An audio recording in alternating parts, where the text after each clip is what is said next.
से ना रुके हम, मर्जी से चले हम, बादल सा गरजे हम, सावन सा बरसे हम, सूरज सा चमके हम, स्कूल चले हम।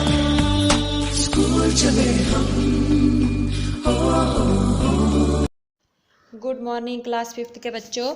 तो बच्चों हम पढ़ रहे हैं दया की देवी मदर टेरेसा पाठ। तो इस पाठ में हमने पढ़ा कि जो मदर टेरेसा थी उनको शांति के लिए नोबेल पुरस्कार दिया गया है, उनको देवी दया की देवी के नाम से भी पुकारा जाता है। तो तकरीबन आधा जैसा हमने ये वाला पाठ पढ़ लिया है। तो जहाँ तक हमने कल पढ़ा था वहाँ से आगे आज हम पढ़ेंगे। तो बच्चों हम यहाँ से पढ़ेंगे आज। मदर टेरेसा सन 1948 में भारतीय नागरिक बनी। इसका अर्थ ये हुआ कि जो मदर टेरेसा थी सन 1948 में भारत की नागरिक बनी, कि भारतीय सिटीजनशिप मिली उनको। सन 1952 में उन्होंने निर्मल हृदय संस्था को जन्म दिया, जहां मरते हुए बेसहारा फुटपाथियों को सहारा दिया जाने लगा। तो सन 1952 में उन्होंने एक ऐसी संस्था, क्या होता है कि ऐसी ऑर्गेनाइजेशन बनाई उन्होंने, जिसका नाम क्या था कि निर्मल हृदय नाम की एक उन्होंने ऑर्गेनाइजेशन बनाई, जहाँ पे जो बेसहारा लोग होते थे, जो फुटपाथ पे रहने वाले लोग होते थे, तो मरते वक्त उनको सहारा दिया जाता था। आज 80 से भी अधिक देशों में निर्मल हृदय संस्थाएं कार्यरत हैं और आज के टाइम में 80 से ज़्यादा देशों में, 80 से ज़्यादा मुल्कों में यह ऑर्गेनाइजेशन आज काम कर रही है। कौन सी? निर्मल हृदय, जिनमें 2000 के लगभग भाई बहन सेवा कर रहे हैं। और इन ऑर्गेनाइजेशन में 2000 से ज़्यादा लोग मतलब उन फुटपाथियों की सेवा कर रहे हैं। पोप की नगरी रोम में भी इसका सेवा कार्य चलता रहता है, और पोप का एक शहर है कहाँ? रोम, और उसमें भी यहाँ इसका मतलब कार्य काम चलता रहता है। निर्मल हृदय कोई धार्मिक संस्थान नहीं है। जो निर्मल हृदय संस्थान है वो कोई धार्मिक संस्थान नहीं है। यहाँ मरने वाले हिंदुओं को अंतिम सांसें लेते समय गंगा जल मिलता है, मुसलमानों को कुरान की आयतें सुनाई जाती हैं, ईसाइयों को होली बाइबल के उपदेश सुनाए जाते हैं, और अन्य धर्मावलंबियों का उनके संप्रदाय के अनुसार अंतिम संस्कार किया जाता है। यह कहने का अर्थ यहाँ पे ये है कि जो निर्मल हृदय संस्थान है वो किसी एक धर्म से जुड़ा नहीं है। वहाँ पे हर धर्म के लोगों की सेवा की जाती है, और जब किसी हिंदू की वहाँ पे डेथ हो जाती है, जब वो अंतिम सांसें ले रहा होता है तो उस टाइम पे उनके मुंह में गंगा जल दिया जाता है। यदि कोई मुसलमान वहाँ मुसलमान होता है तो उसको कुरान की आयतें सुनाई जाती हैं। तो ईसाइयों को वहाँ पे होली बाइबल के उपदेश सुनाए जाते हैं। तो इसके अलावा अगर वहाँ पे किसी और धर्म के भी कोई आदमी होते हैं तो उन्हीं के धर्म के मुताबिक उनका अंतिम संस्कार किया जाता है। बच्चों अब हम आगे वाले पेज पे पढ़ेंगे।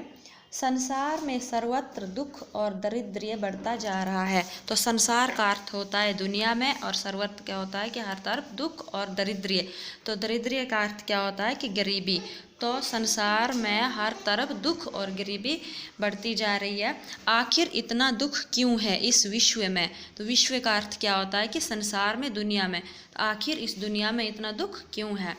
मदर टेरेसा कहती थी पृथ्वी पाप और स्वार्थ से भर गई है, तभी तो इतना दुख और दारिद्र्य है।